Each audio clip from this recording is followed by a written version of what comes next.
بسم اللہ الرحمن الرحیم۔ السلام علیکم ناظرین کرام، اس ویڈیو میں ہم حضرت سعد بن ابی وقاص کا مختصر تعارف اور ان کی شجاعت اور ذہانت کے کچھ واقعات بیان کریں گے۔ حضرت سعد بن ابی وقاص۔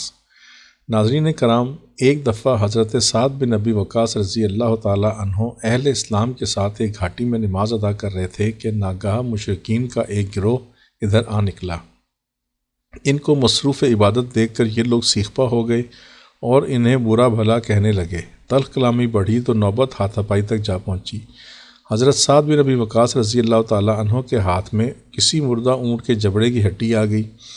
انہوں نے اپنے حریف کو وہی دے ماری جس سے وہ زخمی ہو گیا اور اس کا خون بہنے لگا۔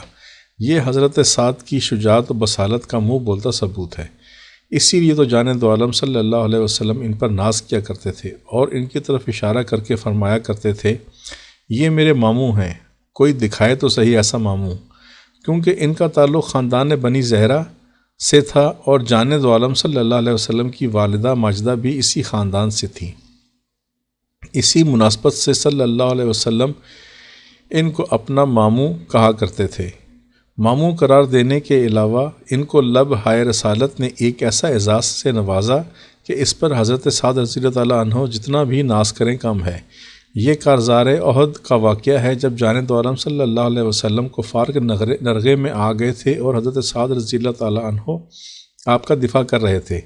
اس وقت انہوں نے کچھ اتنی عمدگی سے مدافعت کی اور اس خوبی سے دشمن پر تیر برسائے کہ جان دو عالم صلی اللہ علیہ وسلم کا دل باغ باغ ہو گیا اور زبان مبارک سے یہ گراں بہا الفاظ ادا ہوئے، تیر چلاؤ سعد تم پر میرے ماں باپ قربان، اللہ اللہ۔ صحابہ کرام بلکہ تمام اہل ایمان تو اپنے ماں باپ جان دو عالم صلی اللہ علیہ وسلم پر قربان کریں اور جان دو عالم صلی اللہ علیہ وسلم اپنے ماں باپ حضرت سعد پر قربان کریں۔ واللہ بہت بڑا اعزاز ہے، بہت ہی بڑا۔ دربار نبوت سے حضرت سعد کو ایک اور انعام بھی ملا جب جان دو عالم صلی اللہ علیہ وسلم نے ان کو مستجاب بالدعویٰ بنا دیا اور ان کے لیے جان دو عالم صلی اللہ علیہ وسلم نے ان الفاظ میں دعا فرمائی، یا اللہ سعد جب بھی تجھ سے کچھ مانگے تو اس کی تمنا پوری فرما دینا۔ اس دعا کا یہ اثر تھا کہ سعد رضی اللہ تعالیٰ عنہ جو بھی دعا کرتے فوراً قبول ہو جاتی۔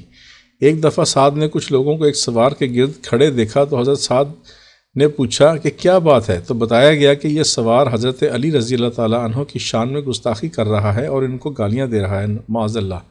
حضرت سعد سے یہ بےہودگی برداشت نہ ہو سکی، اسی وقت قبلہ رو ہو کر کھڑے ہو گئے اور ہاتھ اٹھا کر بارگاہ الہی میں یوں گویا ہوئے، الہی یہ شخص تیرے دوستوں میں سے ایک دوست کو گالیاں دے رہا ہے، اے رب العزت یہاں پر موجود لوگوں کے منتشر ہونے سے پہلے اپنی قدرت کا کرشمہ دکھا دے۔ اور پھر دیکھتے ہی دیکھتے اس بد زبان سوار کا گھوڑا اس زور سے بدکا کہ وہ بدبخت سر کے بل زمین پر آ رہا اور اس کا بھیجا کھل کر ادھر ادھر بکھر گیا۔ حضرت علی رضی اللہ تعالیٰ عنہ سے اتنی والہانہ محبت کے باوجود جنگ صفین میں غیر جانبدار رہے۔ علی اور معاویہ میں سے کسی کا بھی ساتھ نہیں دیا کہ جس تلوار سے وہ عمر بھر کافروں کے سر قلم کرتے رہے تھے، ان کو مسلمانوں پر اٹھانا ان کو گوارا نہ ہوا۔ اسلام اس مرد مجاہد کے لافانی کارناموں کو کبھی فراموش نہیں کر سکتا۔ عہد فاروقی میں تسخیر ایران کے لیے جو لشکر بھیجا گیا تھا، اس کے قائد و سپہ سالار یہی سعد بن ابی وقاص تھے۔ اس مرد حق پرست نے آتش پرست ایران کا بیشتر حصہ اپنے گھوڑوں کے سموں تلے رونڈ ڈالا اور میدان قادسیہ میں دشمن کی لاتعداد فوج کو عبرتناک شکست دے کر ان کے طول و عرض میں اسلام کا پرچم لہرا دیا۔ فاروق اعظم رضی اللہ تعالیٰ عنہ کو ان کی فہم و فراست پر اس قدر اعتماد تھا کہ زندگی کے آخری لمحات میں انتخاب امیر کے لیے جو 6 رکنی مجلس شورا نامزد فرمائی تھی، اس میں حضرت سعد کو بھی شامل کیا تھا اور فرمایا تھا کہ سعد رضی اللہ تعالیٰ عنہ امیر منتخب ہو گئے تو ٹھیک ہے، ورنہ جو بھی منتخب ہو اسے چاہیے کہ سعد کی امداد و تعاون سے کام چلائے۔